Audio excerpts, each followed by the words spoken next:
السلام عليكم، صباح الخير. ممدوح عباس ده بالنسبه لي كائن غريب شويتين. امبارح شفت مداخلته مع ابراهيم فايق لما كان شيكابالا بيعتزل. شيكابالا لعيب كبير جدا، انا اهلاوي ومن الناس اللي بيحبوا شيكابالا، لعيب موهوب وفي قمه الموهبه وحاجه جميله جدا. بس انا مستغرب شويه على ممدوح عباس.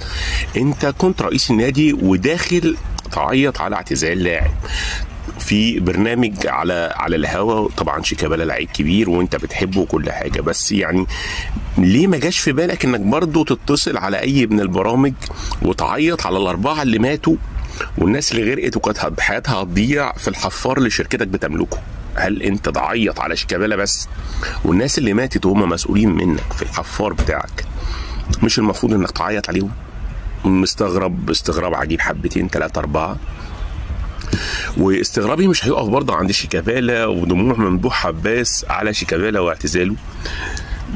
سؤالي هيجي هنا في الفلوس اللي المفروض ممدوح عباس بيدفعها للعيبه خارج عقودهم. انا اول مره اعرف حاجه شبه كده، لان دي تعتبر جريمه ومعرفش يعني الدوله ساكته عليها ازاي.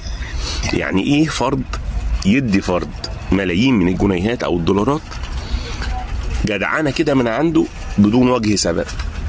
يعني الاستاذ زيزو اللي راح الاهلي وكان في الزمالك وشيكابالا وكثير من اللاعبين بياخدوا من ممدوح عباس ملايين الجنيهات ترضيه. الفلوس دي اللاعب ما بيدفعش عليها ضرائب. يعني ايه؟ يعني ايه واحد بيتقاضى جزء من اجره من شخص تاني والكلام ده مش مذكور في عقد، واللاعب بالفلوس دي بتتحط له سواء كاش او في حسابه في البنك وما بيدفعش عليها ضرائب للدوله؟ ده جنان يا عم الحاج، دي تعتبر جريمه غسيل اموال. يعني ايه شخص بيتبرع لشخص بكميه مهوله من المال بدون وجه حق؟ بما اني درست شويه في فرنسا فكان جزء من الدراسه بتاعتي في التمويل ايه الاموال اللي انت تقدر تديها لاولادك. حضرتك ما تقدرش تدي اولادك في القانون الفرنسي اكتر من هبه 100,000 يورو كل 15 سنه. ابنك اللي انت مخلفه ما تقدرش توهب له من مالك اكتر من 100,000 يورو خالصة الضرائب في خلال 15 سنه. يعني ايه بسرعه كده؟